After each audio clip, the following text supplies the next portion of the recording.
I have been putting together some feedback to send to 1Password because they have broken a thing with voiceover on iOS that is super irritating to me. And if you don't have multiple accounts for a service, you won't really notice it probably. But let's take, for example, of course, me and you both have multiple Google accounts. Most people at this point probably have multiple Google accounts. It used to show you when you would search or when you would be just looking at the list of your logins, it would say, whatever you named it, and then like the email address or the username for said account. Mm-hmm. And that was helpful because some things just got automatically saved just very quickly. It's like, oh, I'll set up this new account. I need to just quickly save that information. And it would all say, Google. That's real helpful. So it's helpful if it says Google damasi.thomas@gmail.com. Yeah, not just Google. Yeah, because then you got to open the one to figure out, hey, is this the right one? So I've been putting together a little feedback on that. And it's not that way on Android. It's only recently changed on iOS. Huh. It changed and it was such an annoyance that I got on the 1Password beta on iOS, hoping they had fixed it. They have not. But now you have a path to file feedback. Yeah. I'm not going to file it before that, too. I just was like, well, let's see if they fix it in the beta before I complain, because maybe somebody else already said a thing, and no, apparently not. So, But again, if you don't have multiple accounts, or if you carefully label your accounts in the title, it may not be an issue for you. But I had just come to rely upon that in a lot of cases. And now I can't. I just forwarded you a second email from Jeff. I don't know if you saw the first one that I forwarded you. I hadn't read it, but I saw it come in because you're. So in my email account, Mike is a VIP, and I just got a notification because I only have notifications on the mail for VIPs, which is what I was about to say. Mike is a VIP, so whenever I get a VIP email, that's the only time I hear or see notifications for those. Right. On the Mac, I have it configured to just play a sound. I don't have it pop up like in the notification center. On the phone, it does pop up a notification. And I just got both of those nearly at the same time. It's probably like a 2-second difference. Yeah, Jeff is doing on this VS Code mailing list that is public a series of events or a series of emails to build out a project that involves gravity forms. So I thought you might be interested in checking that out. Cool. And thank you for forwarding the emails because you told me about this thing Jeff was doing. We're just posting tips. I'm not signing up for another freaking Google group. Like, no. If you put it in Discord, I would have made the effort to go look at Discord. Yeah. Or if you threw it in WhatsApp, I would go look in WhatsApp. But I'm not signing up for another Google group, man. Like, come on, everyone needs another Google group in their life. It's more email. Like that's it's just more. It'll just get lost. Exactly, because there's stuff now I can't find that I know is there, but I really literally have to. I had to devolve to a point. At least to me, it's a devolution. Like I've gotten to a point where when I know I'm looking for an email from a person, I just have to search. Yep. Like there's no more just go to my inbox and navigate through it and find the email because it's too much. Yep. Just search to find it.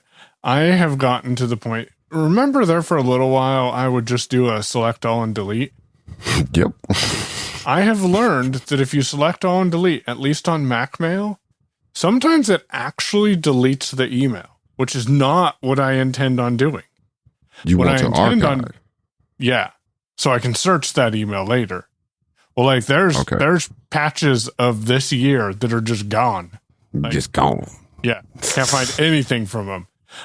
Sometimes I find replies to emails in the sent folder when I'm doing a search. And I'm like, that doesn't help because the reply doesn't necessarily have the attachment that the person included.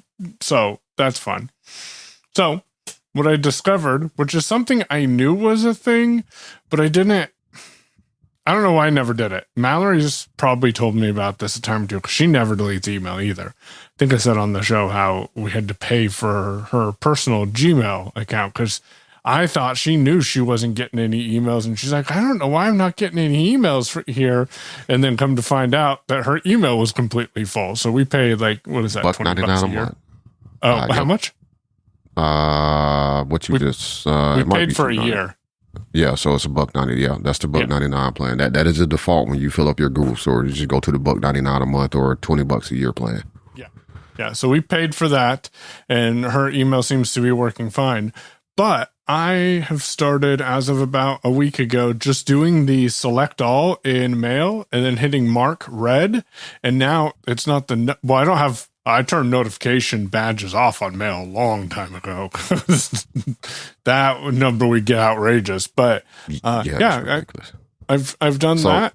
And here's how you can do what you, and I thought you were doing this, but I'm guessing what you were actually doing is hitting Command A and then hitting Command Delete, or just hitting the backspace key. I would just hit the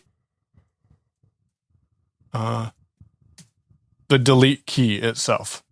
Yeah. So what you could do if you're trying to clear out your stuff is like hit Command A, and then instead of going to mark as read, just hit Command Control A, and that archives. Oh. Okay.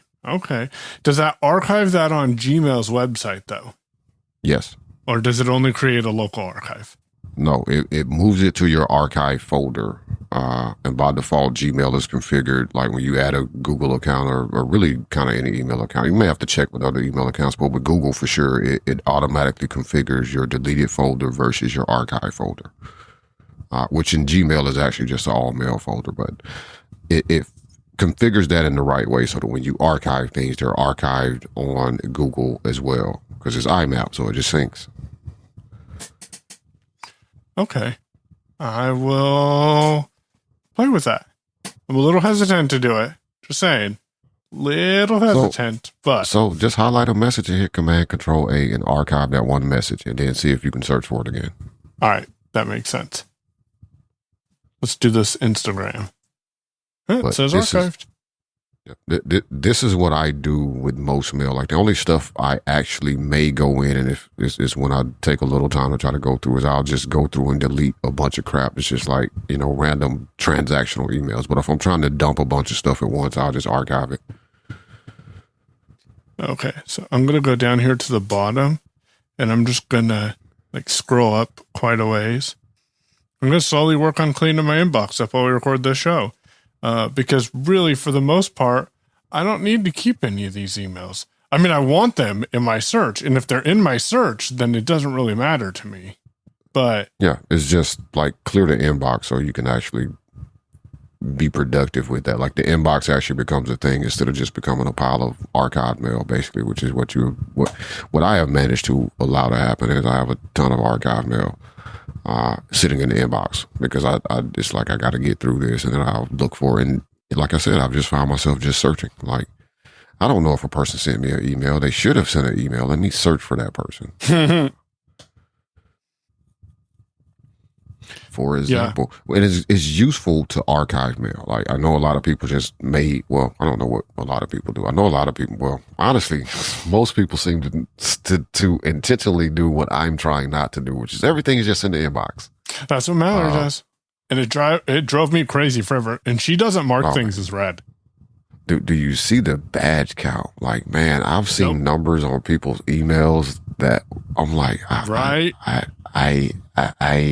No, she's the one who reemphasized. You have as many unread emails as I think I may have in my entire one Google account here. Seriously. Like, I've seen some outrageous numbers. I didn't even know it could go that high. I just figured at some point the Apple badge would just stop showing, just stop incrementing. It's like, you have 15,732 unread emails. What the? Yeah, no. But that's what a lot of people do. I, to the best of my ability, try to archive stuff because you never know when you may need to search it up. Even emails where you're like, okay, that conversation is over with, but I've archived it, which is helpful. For example, I reached out to Kate. I'm sorry, I don't remember Kate's last name. Kate did our logo. And I just searched for Kate. Like, I mean, there's probably had a couple other emails from people named Kate. But I found our conversation with Kate about our logo, which gave me Kate's email so I could send Kate an email about working on my logo for Spirals. Yeah, that's often what I need to do too. Either that or content that people send me to put on their website. Then I'm like, okay, I'll work on that later. And then between now and earlier, I have deleted instead of archived all of my emails. So then I'm like, oh man, I know I have this email. I know who sent it from me, and I roughly know when they sent it from me, but it's just gone. Oh, I got to keep that email in my inbox. That one's from Doug Langley.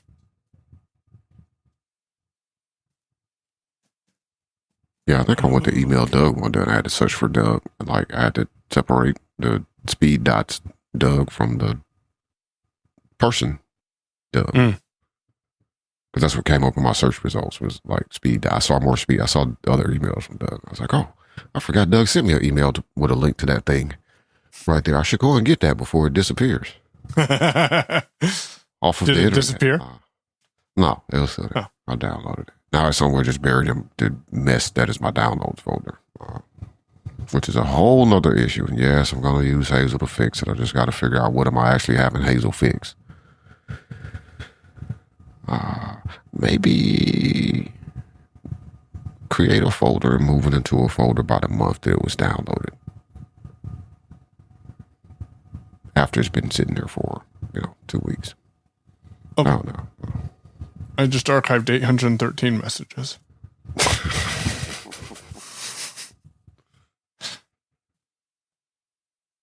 Oh, that is cool. Why did I not know about this keystroke before? I've told you about it before. I'm sure you have. Yeah. So there's a tip. In the Mac Mail app, Command Control A archives a message.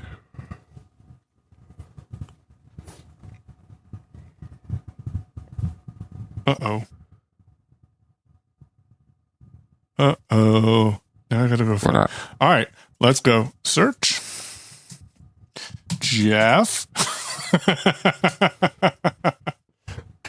Also, when you type a person's name, if you start down arrowing a lot of times in search, it'll help filter even more because you probably have a couple of Jeffs. I would imagine. Is there a keystroke to unarchive an email? No. The best thing I could tell you, highlight the message and then VO Shift M and move it back to the inbox. Man, if I VO Shift M on a message and I go down here to move to, I have a lot of all junk, all trashes, all archived, iCloud, Gmail, at saying later, or at say no replies. I think I want to put it in the Gmail, I think. Let's go see. Now, if you, it's too late at this point to tell you to do this, but if you archived a message, like you could hit Command Z to undo, and that should pull it back also. Oh, that one got archived before I archived 800 and some odd messages. So that would not have worked. That's why I said it probably was too late to do anything about it at that point. But like if you catch yourself like, oh crap, I didn't mean to get that one. It works with deleted messages too. Like if you just hit Command Z real quick, it'll pull that back.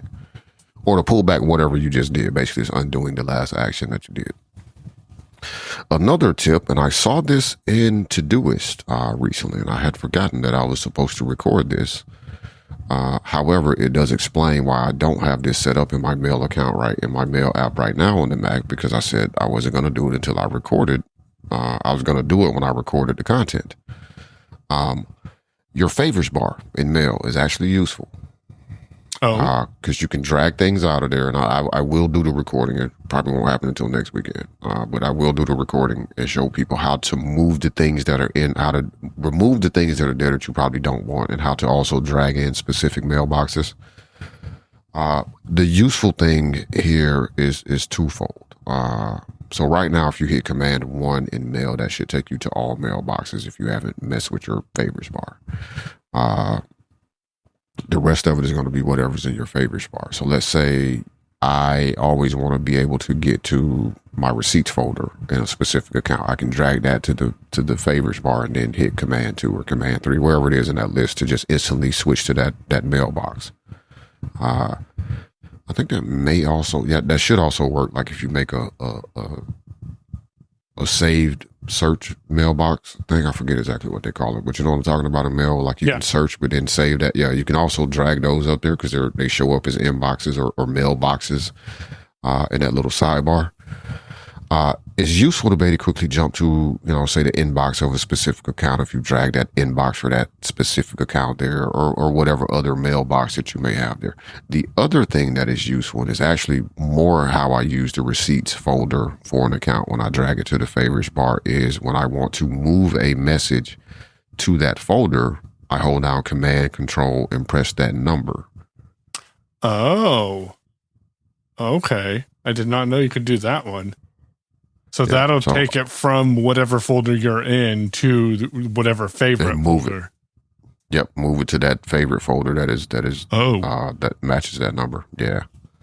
So it makes it super easy to move a bunch of receipts real quick, like, these receipt emails that I should keep up with instead of just archiving them. So at least I don't have to search for the receipts when it's time to pull the receipts. Right.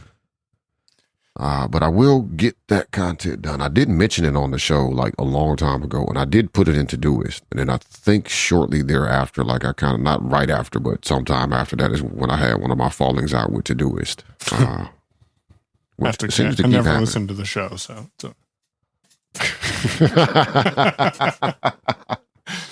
I really never listened to the show. Like it was kind of interesting to have listened to the show when I edited it, because I was like, oh, I think this may be the only second time that I've listened to a show. And it's only because I'm editing. The only other show that I actually listened all the way through was your recording with JJ that I wasn't on. I have jumped in and like listened to the beginning of an episode because Michael was like, you should check out what I did there or something. Yeah. I'll go listen to that part, but then that's it. Because again, I know there are some people who listen to their shows when they get published. I have subscribed to my shows. Like, I don't have time, but I never really did it because I was in the show. Right. And at least I think I remember what we talked about. I think I remember what we talked about most times. But honestly, it's like, I don't have time. But I do subscribe, and that's a tip for anybody that makes a podcast. I would highly suggest at least subscribing to your show's feed. Why? So if your editor publishes it? Well, I mean, even if you're the one publishing it, you make sure that it showed up the way you intended it to. True. Like I did this even on the DM series when I was, doing some of the editing. I still was subscribed to it, so at least when I publish the episode, I can make sure it actually published. Is there a keystroke on the Mac that you're aware of? So let's say I'm 1,000 messages into your inbox. Not that I'd be doing this while we're recording, but let's say that you're, somewhere up that list. Can you select to end? Like on Windows, it's Shift Control End, and that selects to the end of something. Do you know if you can do that on the Mac? Yes. Option Shift up arrow will go from where you are to the top, and Option Shift down arrow will go from Son of a bottom.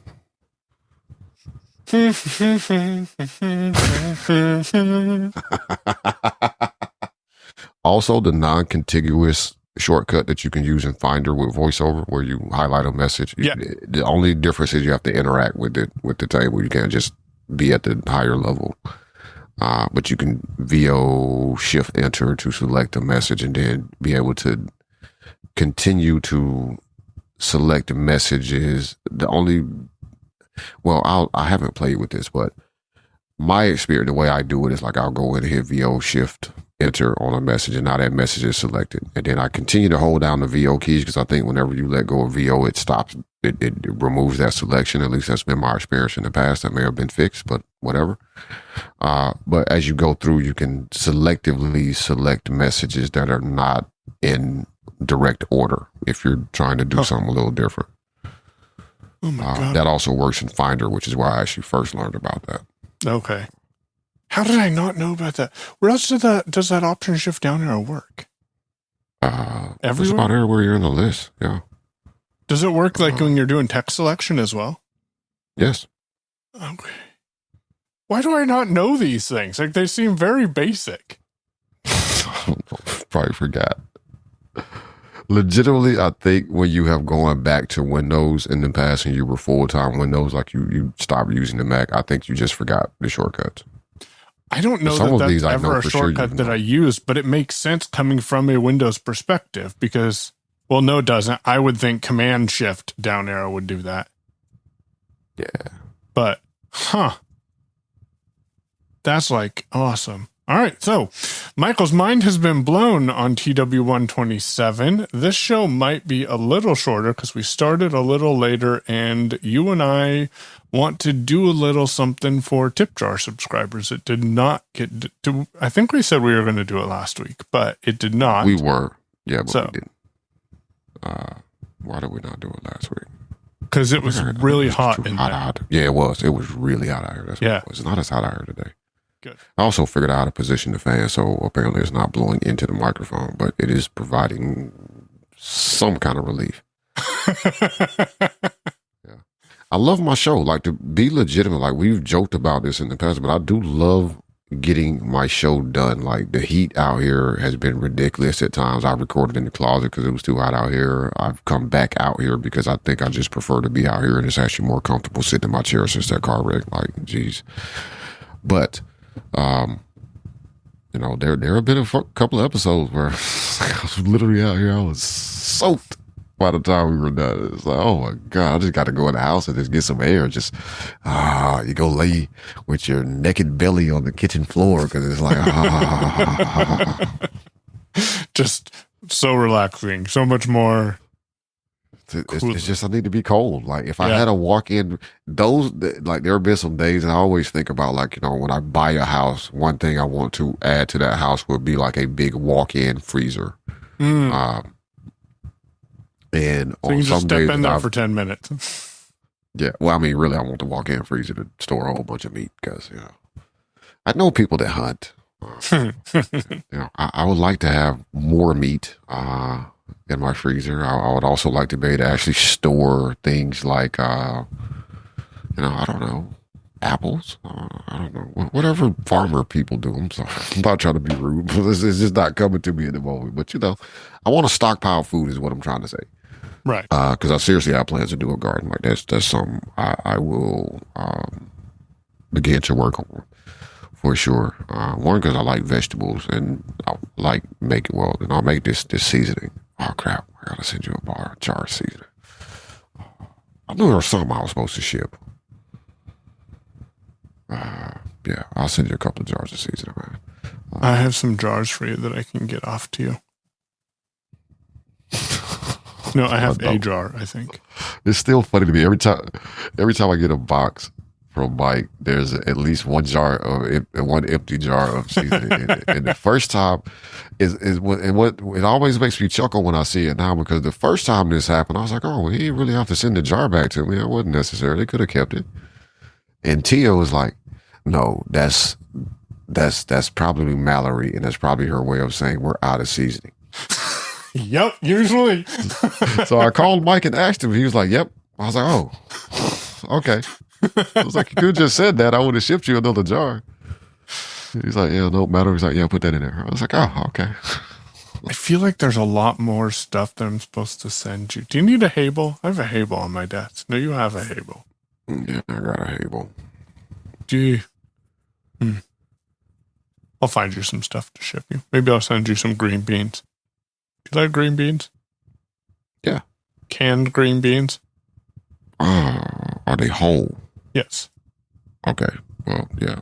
They're not the store-bought canned green. I'm not going to go to the store and buy some green beans in a can. No, I mean, add them listen, to man, the for a box while- to increase the weight. No. Oh, Jar. no. See, that's actually, no. Yeah. Okay. I got you. Yeah. Yeah. No, absolutely. No, so where my mind actually went, because especially when I was in my 20s and like I had my own apartment and I was living by myself and stuff, like wherever I was, my grandmother would, she would go around to, you know, these different food banks and stuff, and get canned, you know, get the boxes of stuff, Yeah. right? And a lot of that stuff she would give to people around her neighborhood, my neighborhood, that didn't have a way to go get it themselves or weren't going to go get it, but she would have stuff to be able to give people or feed somebody that, was down on their luck or whatever, right? But she would always pull out of whatever canned goods she got, the canned corn and the canned whole green beans, and send those to me via somebody, my mother, my sister, a couple of occasions she brought them. So that's kind of where my mind went, because I would end up with like a stockpile. Like if you open my cabinets in some places I live, you would think I was one of those survivalist people who was like, yeah, I'm storing all these canned goods, man, for the incoming apocalypse, because the computers are going to take over and I'm going to have food. Because it would be just that much. Like I would give them away to other people. Yeah. So that's why my mind went when you said canned green beans. Because when you said green beans, I was like, oh, there's green beans that Mike grew. No. Like canned green beans. And then my mind went there and I was like, wait a minute. Well, whatever. I'll take them with their whole green beans, because I hate those French cut green beans. They don't taste good. I don't know what Actually, they do to them, but they don't taste the same. Green beans in here. It might be jam. I'll have to look. A little different, Strawberry jam? I don't know. I'll ask Mallory.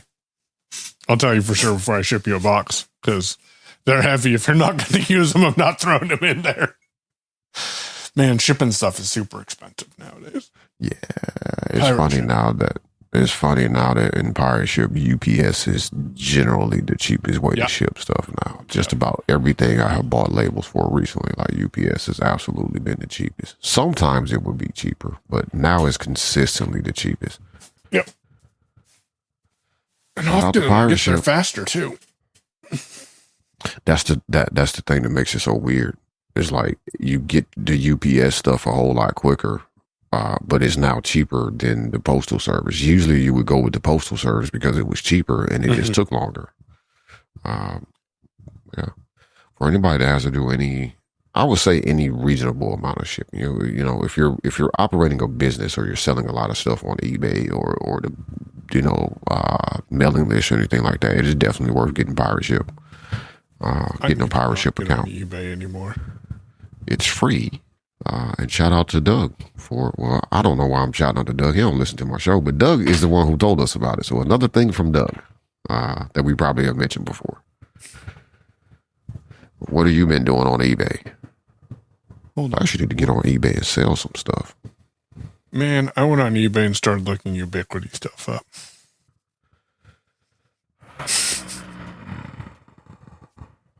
And then I started looking up microphones. And then I'm like, I just need to get off this site or I'm going to spend too much money.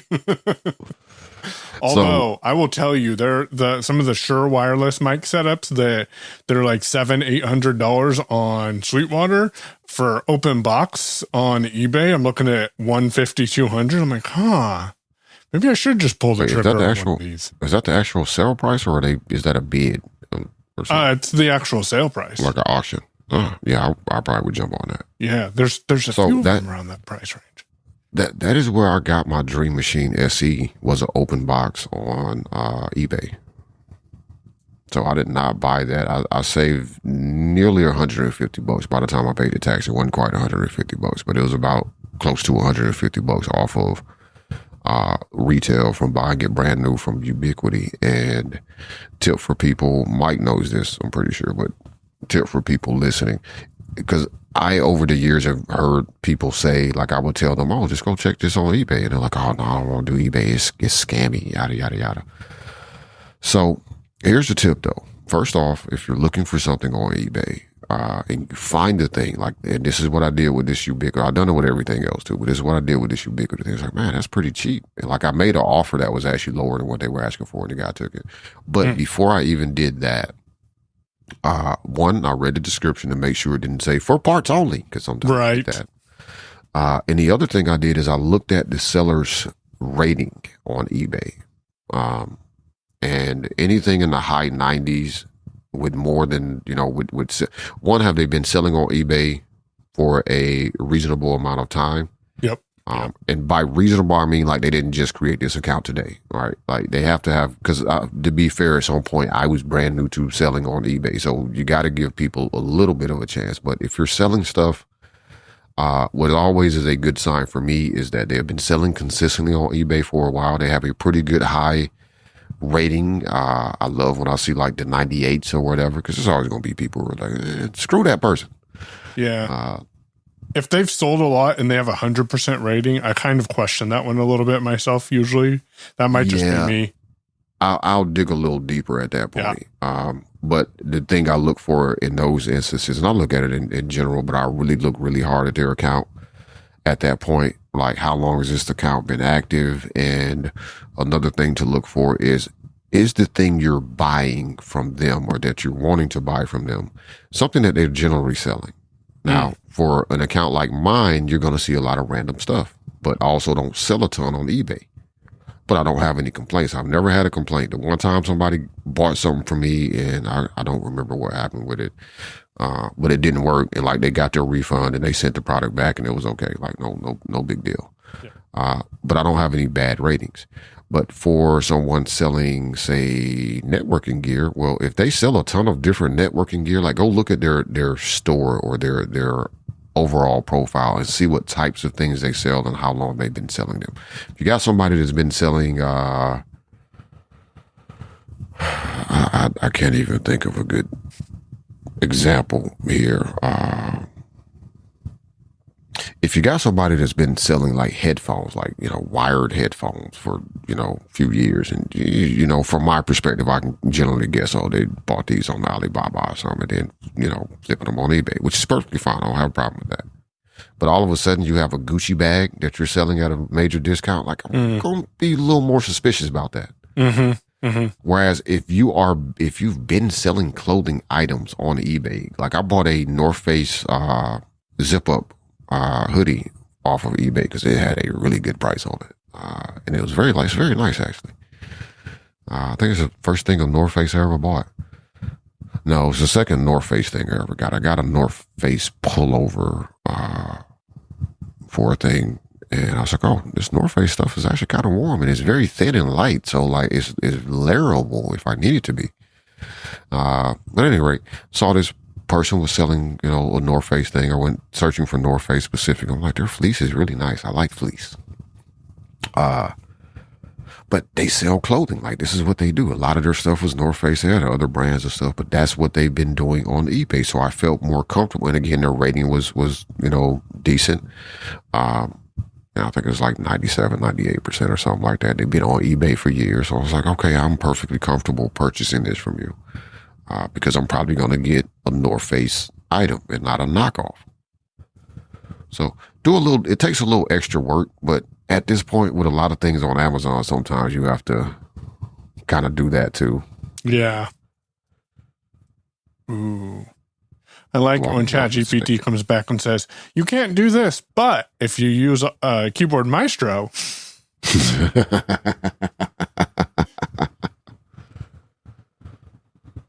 Yeah, I think anybody that's into automation or wants to do some automation, Keyboard Maestro is it's a worthwhile purchase, and it's not a really expensive app. It's like $36 brand new or something. It may have gone up since I first bought it. It might be $42 because tariffs. No, inflation. I don't remember exactly how much it costs. I can go look, I guess. What is that? Okay, I'm going to go to Keyboard Maestro. We would love to contact you with helpful tips. I don't actually know if I'm on your mailing list, so I will let you email me. I think I'm on your mailing list. You don't email enough for me to know if I'm on your mailing list, which is both a good and bad problem.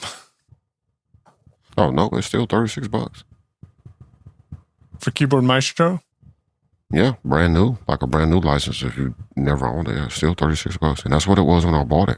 Yeah, $36. And I think when I upgraded, I paid like, I don't know, $15. $20. Yeah, 20. $15-$20. Yeah, something like that. There's a nice license. Email with delete key. Triggered by any of the following. New trigger. I'm going to choose hotkey trigger.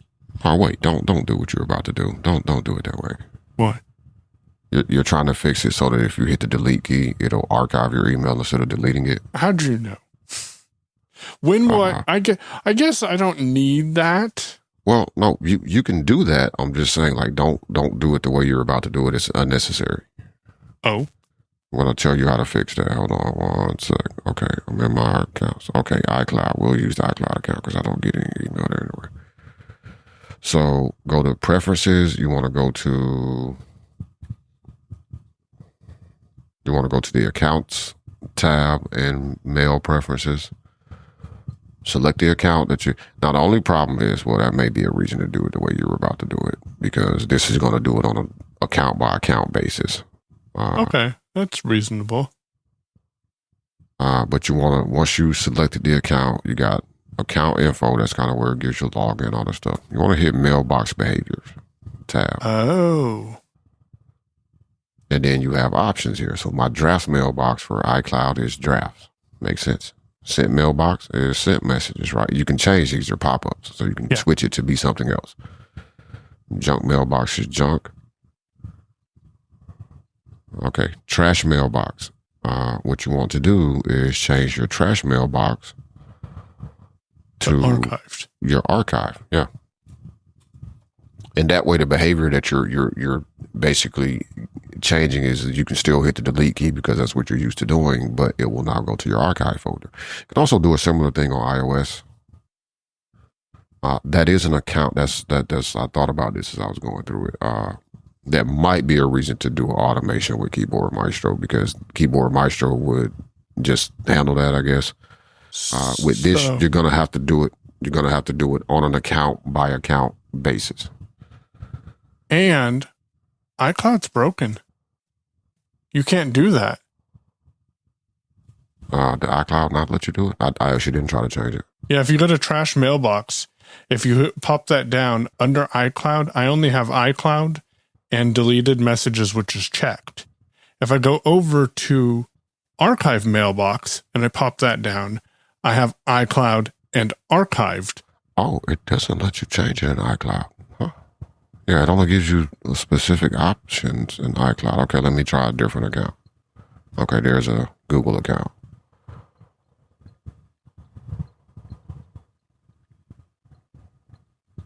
Okay, so. Oh, no, you know what? It does not give you the same options it does on the iPhone. There is an archive folder, but my Gmail, I need to go through and clean up my Gmail because some of these folders, I don't know if they're like real archive folders or one that I created. Does that make sense? Yeah. Sometimes, and this is kind of a holdover too from years of Apple and Google. Apple not playing nice with the Google setup, and Google's mail, even though it's IMAP being synced here, they're weird IMAP stuff, right? So you'll end up with like an IMAP /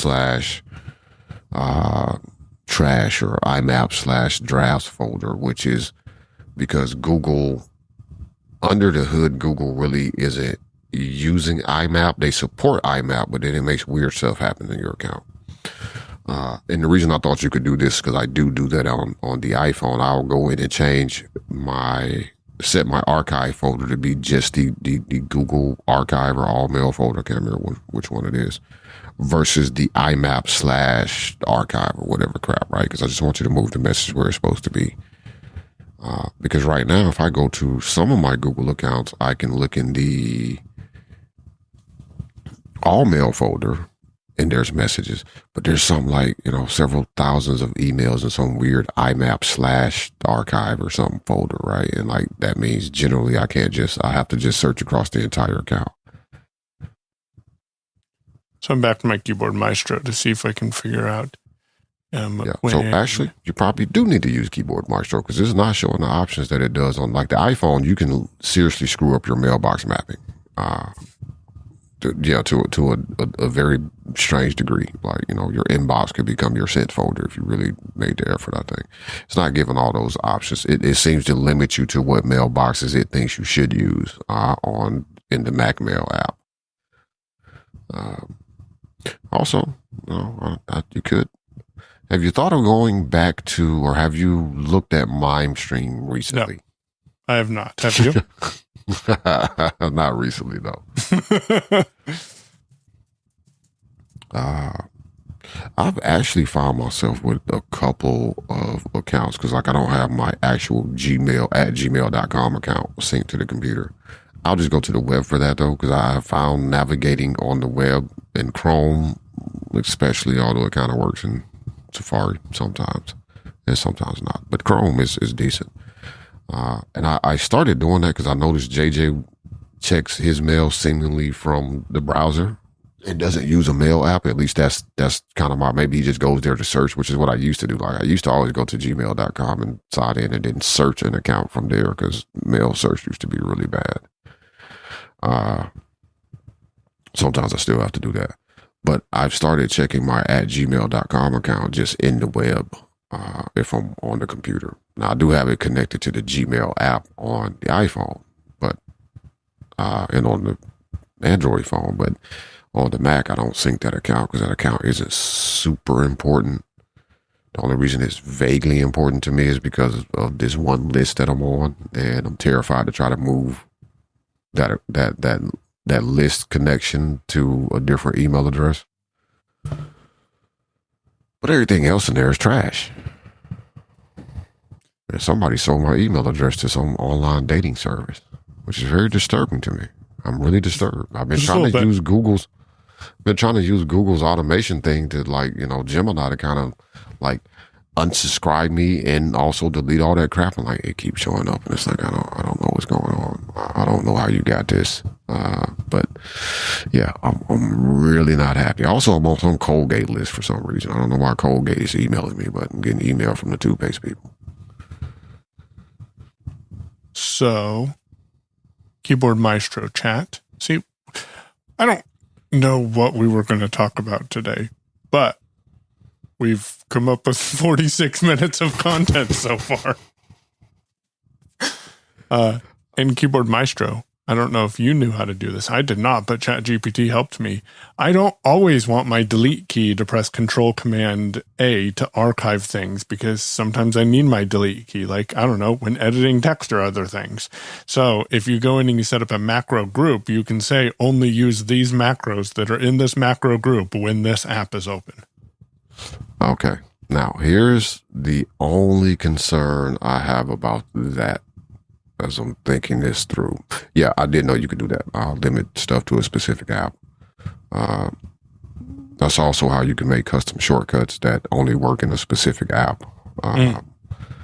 And where is it now? System settings, keyboard, and then shortcuts, I think.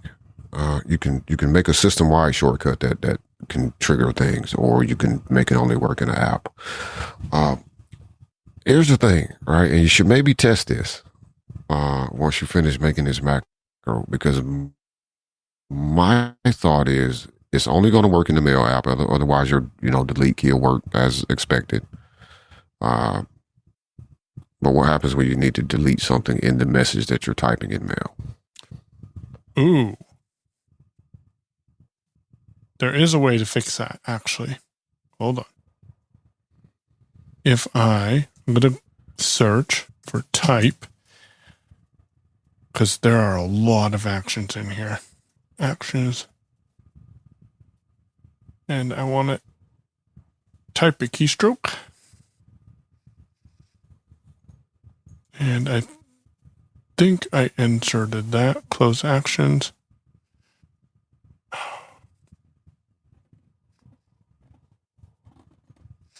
Anyways, while I am putting this together, you can set it so when only your inbox window is up. That's what I was looking for. I wasn't sure if that was a thing, but I was hoping that was a thing because Peter Lewis, who is the developer of Keyboard Maestro, is extraordinarily smart. So he probably thought of something like that, or somebody else is running into that problem and wrote Peter, and he was like, "Oh, yeah, I should add this feature." Because he is extraordinarily responsive. Fix that group real quick, because if I don't, then I'll forget. And then I'll be editing an email and I'll just delete and it'll archive it. Yep, that's what I was like. That's the unintended consequence of automation. Sometimes it happens. Let's say I want to connect you using this cable. So cable is not long enough. Oh, yeah, it is. I think you might be long enough. Oh, let me disconnect this Kindle charger cable. How do I edit a macro groups? I bet I have to do.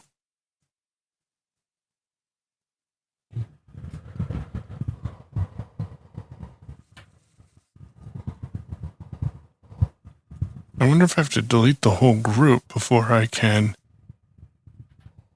fix that. That's strange. I will go look up the menu option. Actually, let's try what I normally try when I need something. Command E. Nope, that doesn't work. Okay, let's say VO.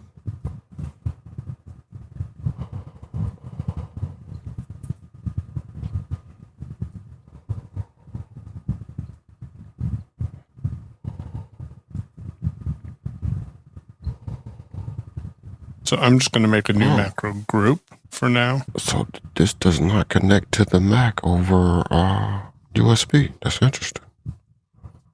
What doesn't? Unless I'll just use a different cable. The .pad X. Oh. Let me try their cable, because I did just grab a random USB-C to C cable. So sometimes it is important to use the cable that a person or a company sends to you or includes in their packaging. Although I'm pretty sure, well, that is actually not a Thunderbolt 4 cable, so that may not be a data cable. Could be a charge Inbox. We're gonna try their cable. Okay, I want it to say available when a focus window title contains.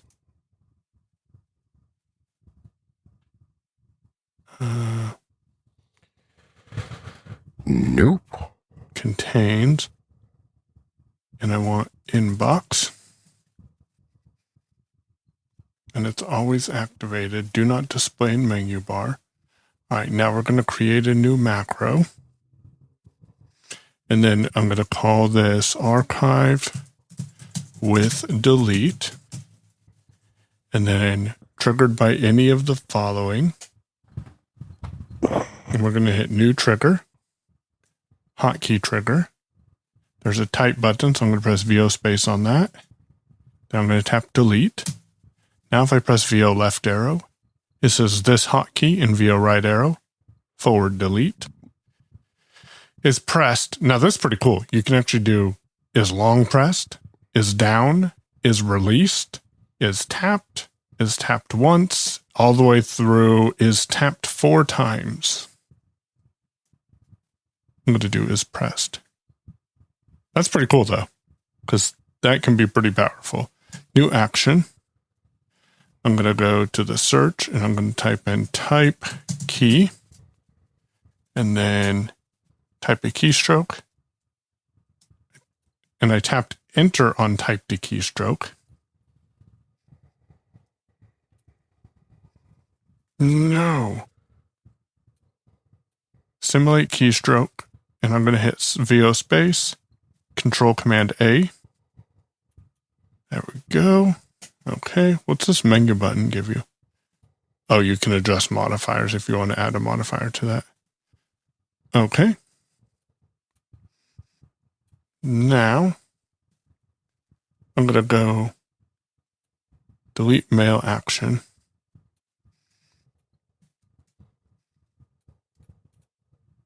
Now, I'm going to come over here. And I'm going to hit delete. And it says archived.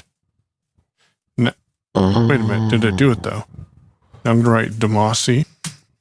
And I'm going to say testing. This is a test of the delete key. And I'm going to come up here. Yep, that works. Don't save.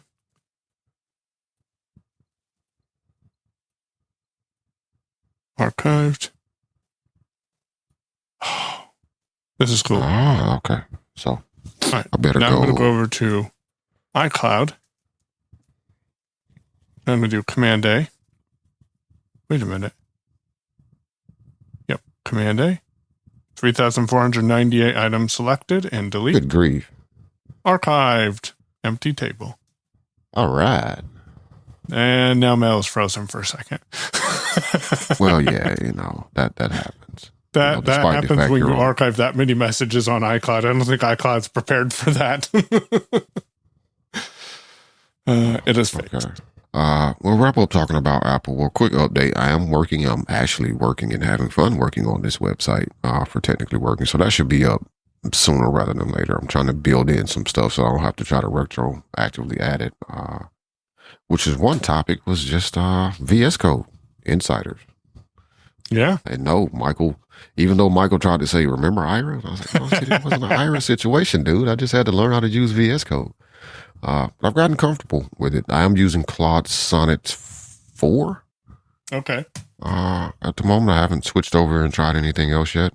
Although before I push this to any internet available server, I'm going to probably switch over and be like, hey, review this code and tell me what needs to be fixed, just to make sure Claude didn't screw up something. But we're recording on September 6th, and as of right now, Apple's event is scheduled for September 9th. Yep. It's a Tuesday. So we know we're going to get new iPhones.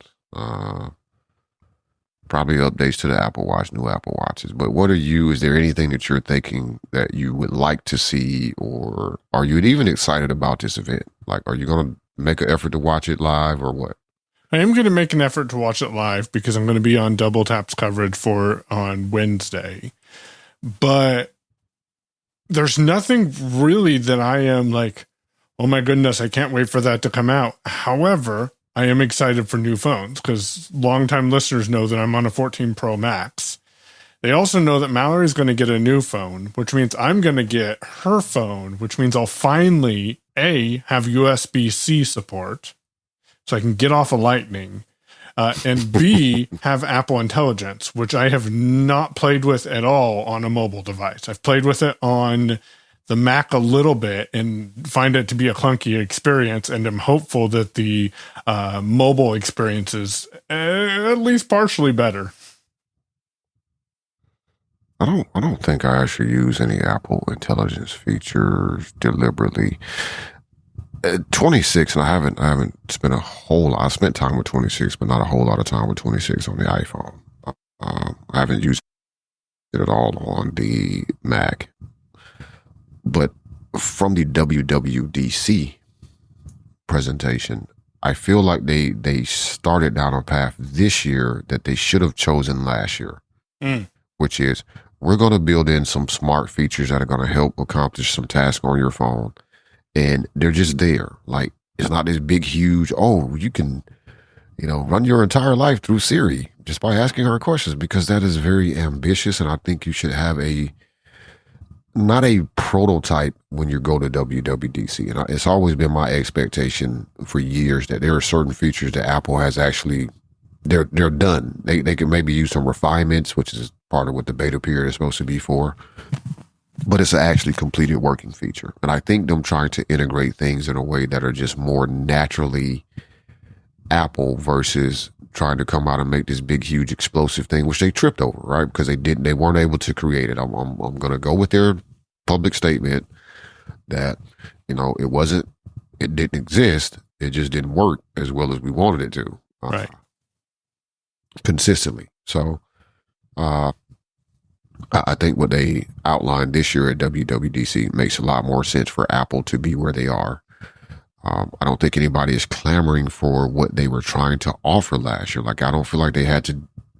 I feel like they overreached when it was unnecessary. Like, somebody somewhere inside the company panicked and was like, "Oh, the stock market is going to punish us because we don't have AI." Mm-hmm. But you got like so much cash on hand. Like, screw what the stock market is telling you. Like, actually, you should have went that route, because then maybe I could have bought into some Apple stock because it would have been a little cheaper. But no, it's not what you did.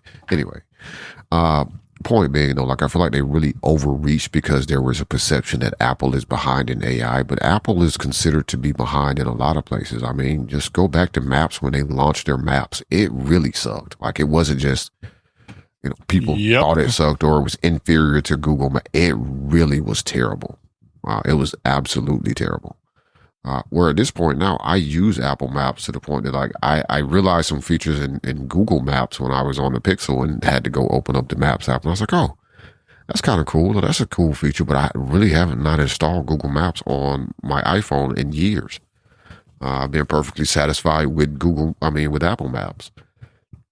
And I feel like that same thing is where they're going to get to with AI. And I don't perceive Apple as needing a chatbot style interface.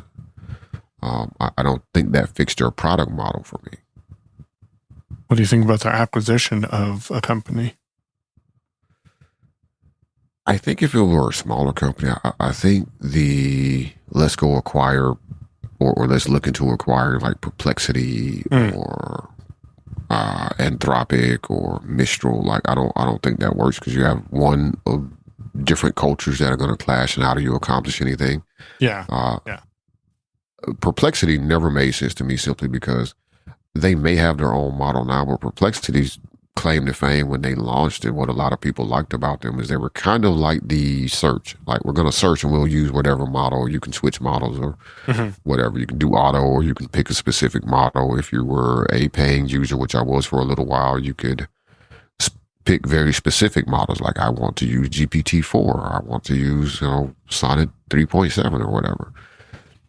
But because they seem to be more of an aggregator, like, what is their actual product? Like, have they actually built a successful AI themselves versus just figuring out how to aggregate through the API the usage of other people's LLMs? So that never made sense to me as a purchase.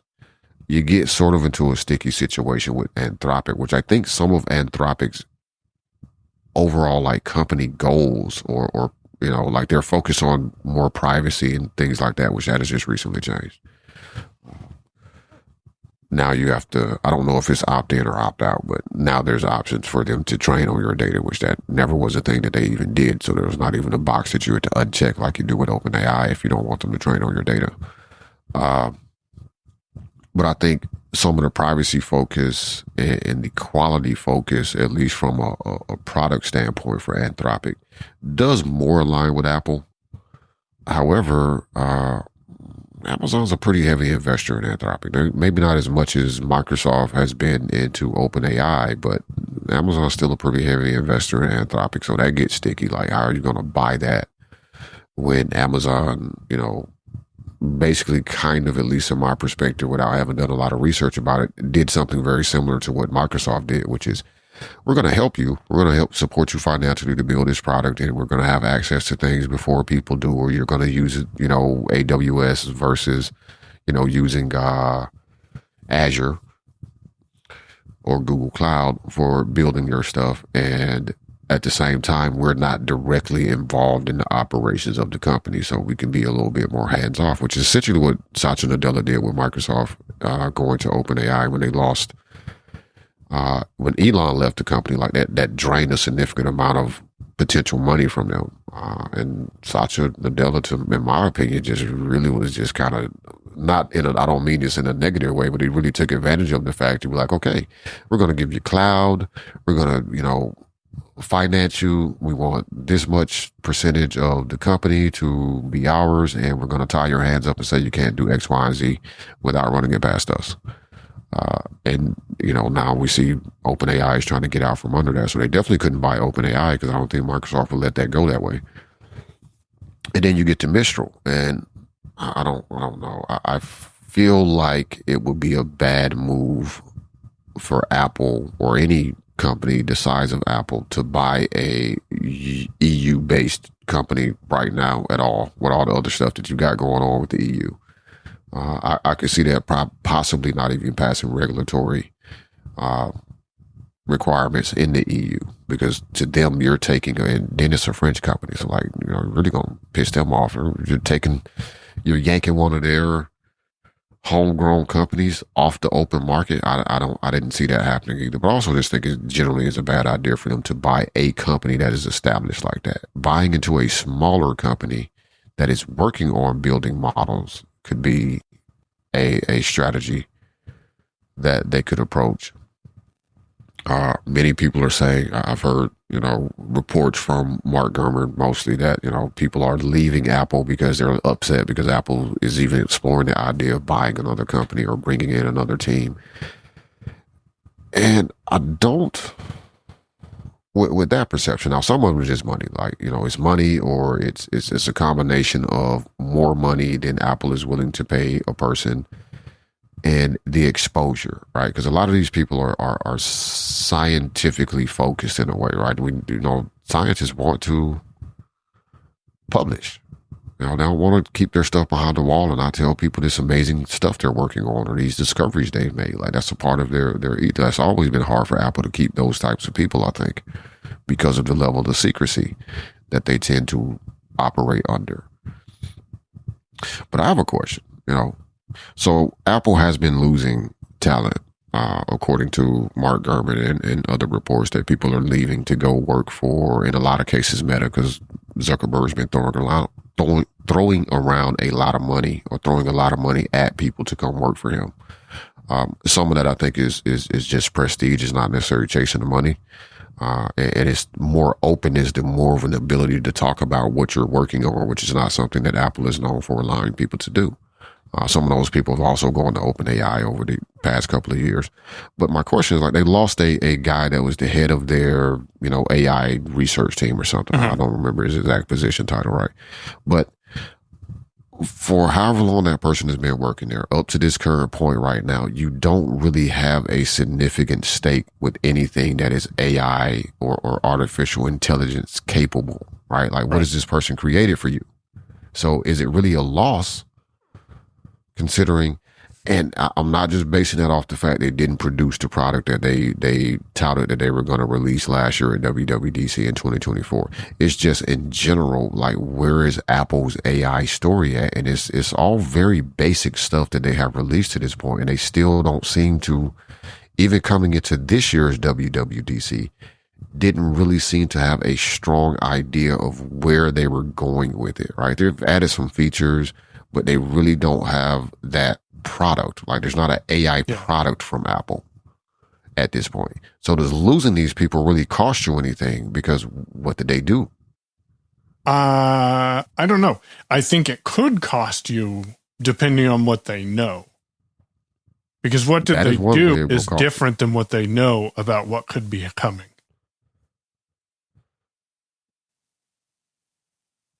That is a very good point, and I've thought about it from that perspective too. Like, what you're actually losing is or what they're taking away with them is not so much that you just lost a person that was going to create this amazing breakthrough product, because they ain't got there yet, they ain't did it yet. But what knowledge are they able to take away with them to another company that is, just things they have learned from working for Apple about Apple's strategy or roadmap on a product. Like, there's one AI guy that left. Well, I think it may be more than one, but it's just, an individual worked in the AI department, but because they're working in AI, maybe they were also working with people from the VR, AR division. Right. And now they have knowledge that they can now share to Meta. Like, that may not be the case, because famously, like, Apple's teams don't talk to each other. People don't find out features exist until WWDC like we do, which has been a thing I've heard a couple of times. It's like, oh, we didn't even know this feature existed until they announced it at WWDC, and then now we have to go incorporate this thing. So that explains, or that may be a reason not to, internally from an Apple perspective, panic about what this person may know, because they weren't really involved with that team. So they can't tell you about our glasses project that we're working on, because they never saw it. They never even heard about it. And the rule, at least the way I've heard it from people who've been reporting on Apple for years and actually have inside connections, is like, most people don't even want to know what you're doing over there. because then that puts them in a whole different type of position within Apple of like, okay, now you know something that you're not supposed to know. So here's a whole nother stack of paperwork you got to sign off on. It's kind of like when you work in certain governmental situations and like you accidentally see a folder that is open that has top secret stamped on it and it's above your clearance level. Like now you got a whole nother crap load of paperwork to deal with. Because you saw a thing, even if it didn't stick or you saw it, or you were in the room when the thing was said that you weren't supposed to know about. So I don't know. I mean, it could be some information being taken away for sure, but I feel like, I think Apple panicked. And I think if they were to stick to what it seems like they started working on this year or announced at WWDC this year,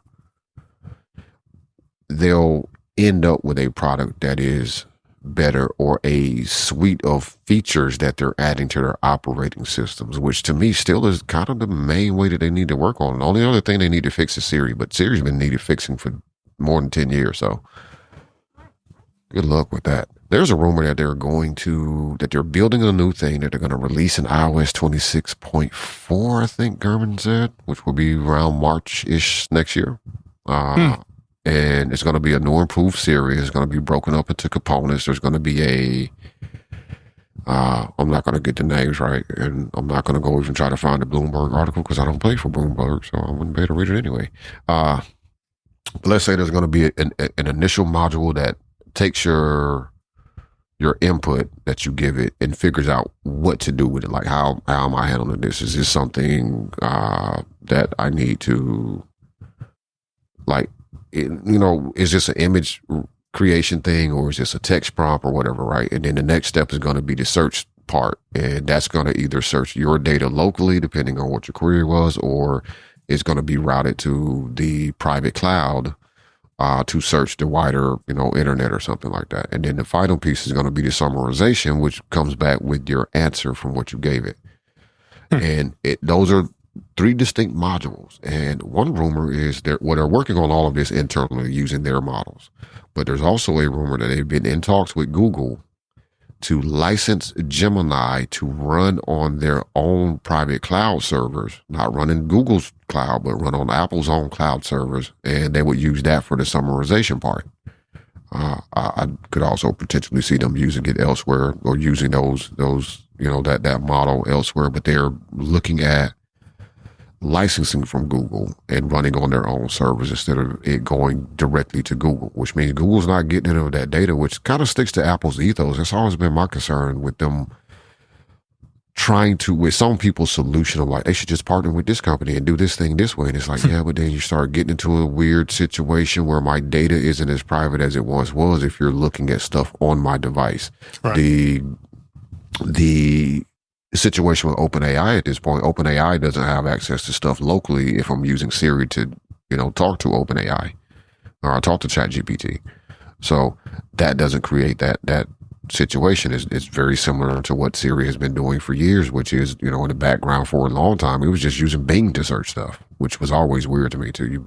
Google pays you for default search positioning in Safari, but you use Bing to search the web through Siri. But that is just going out to a web search. It's not, tell me what's on my calendar today and, restructure. Tell me what's on my calendar and send an email to Michael, letting them know when we can set up a time to record, or send an email to Steven and let him know when we can set up a time to record this week based off what's on my calendar already, right? That's now scraping my personal data and figuring it out, and then looking at my contacts and figuring out what Steven I mean and all of that and so on and so forth.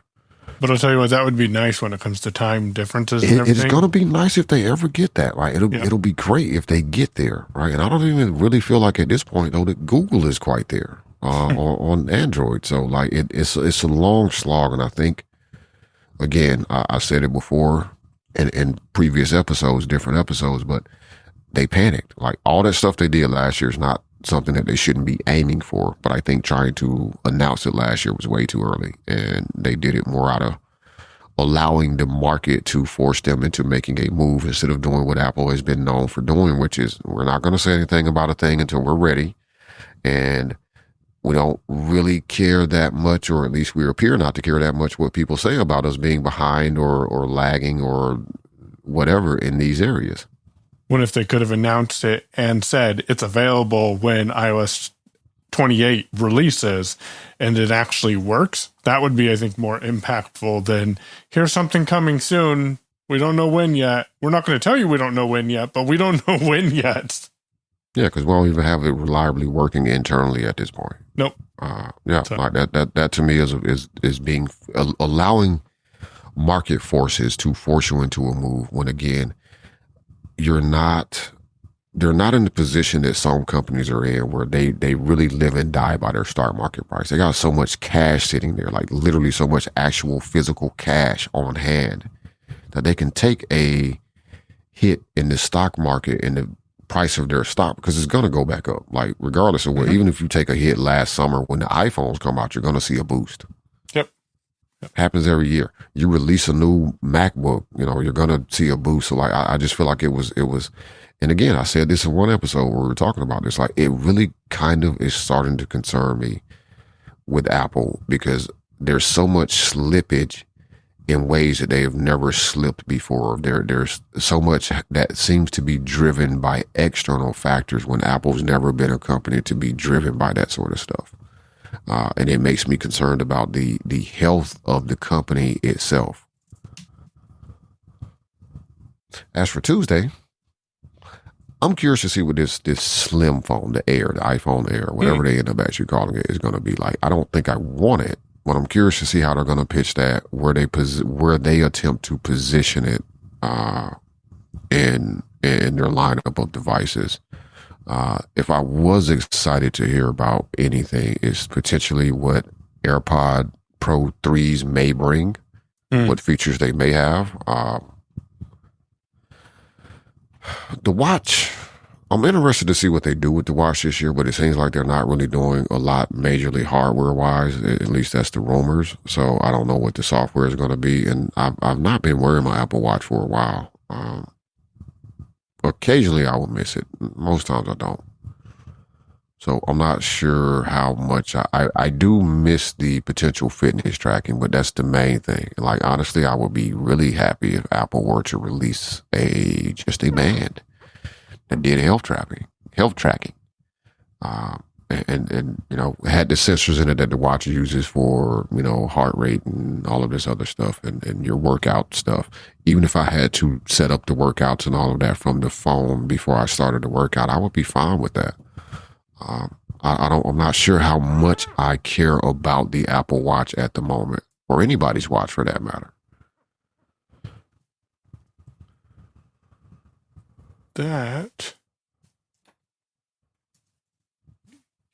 I don't know. I'm not super impressed with much of anything right now for what's going to come out, which I'm going into it with low hopes, and maybe next show we'll be saying, oh, we bought everything.